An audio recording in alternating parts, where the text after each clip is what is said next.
খুব সহজে রান্না করা যায় এমন একটি আইটেম হচ্ছে ডিম। আসসালামু আলাইকুম, সবাই কেমন আছেন? আমি আজকে ডিম ভুনা করেছি, তো সেই রেসিপিটি আপনাদের সঙ্গে আমি শেয়ার করব।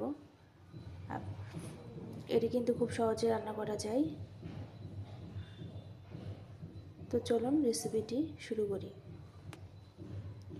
প্রথমেই আমি চুলাতে একটি কড়াই বসিয়ে দিয়েছি, সেখানে তেল গরম করে নিয়েছি। আগে থেকে আমি ডিম সিদ্ধ করে রেখে খোসা ছড়িয়ে নিয়েছিলাম, সেই ডিমগুলো দিয়ে আমি এখানে দিয়ে এগুলোকে আমি ভেজে নিচ্ছি। এগুলোকে আমি উল্টে পাল্টে সুন্দর করে ভেজে নেব। খুব একটা কড়া করব না, আপনারা দেখে বুঝতে পারছেন আমি ডিমগুলোকে কিভাবে ভেজে নিয়েছি। কড়াইয়ে অবশিষ্ট তেলে আমি পেঁয়াজ কুচি দিয়ে দিলাম, আদা বাটা দিয়ে দিলাম, মরিচ গুঁড়ো দিয়ে দিলাম, হলুদ দিয়ে দিলাম এবং পরিমাণ মতো লবণ দিয়ে দিলাম। এগুলোকে আমি সুন্দরভাবে নেড়ে চেড়ে কষিয়ে নেব। এখানে আমি সামান্য পানি অ্যাড করেছিলাম কষিয়ে নেওয়ার জন্য, যেন কাঁচা গন্ধটা না থাকে। তো মশলাটা যখন আমার কষানো হয়ে গেছে, আমি এখানে ডিমগুলো ছেড়ে দিয়েছি।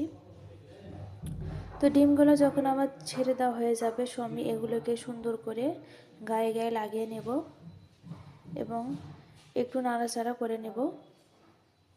কি সুন্দর একটা কালার এসেছে, আপনারা দেখলে বুঝতে পারবেন রান্নাটা খেতেও হয়তো অনেক মজা হবে। তো এগুলোকে আমি সুন্দরভাবে উল্টে পাল্টে নেড়ে ছেড়ে নিচ্ছি। তারপরে এখানে আমি পানি দিয়ে দিয়েছি। তো এখানে আমি পানি অ্যাড করার পরে আমার কিন্তু তরকারিতে বলক এসেছে। তারপরে কিন্তু রান্নাটাও হয়ে এসেছে দেখতে দেখতে। আমি একটি বাটিতে সার্ভ করে নিয়েছি।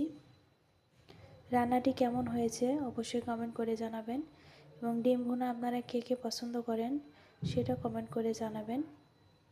ভালো লাগলে অবশ্যই লাইক, কমেন্ট, শেয়ার করবেন।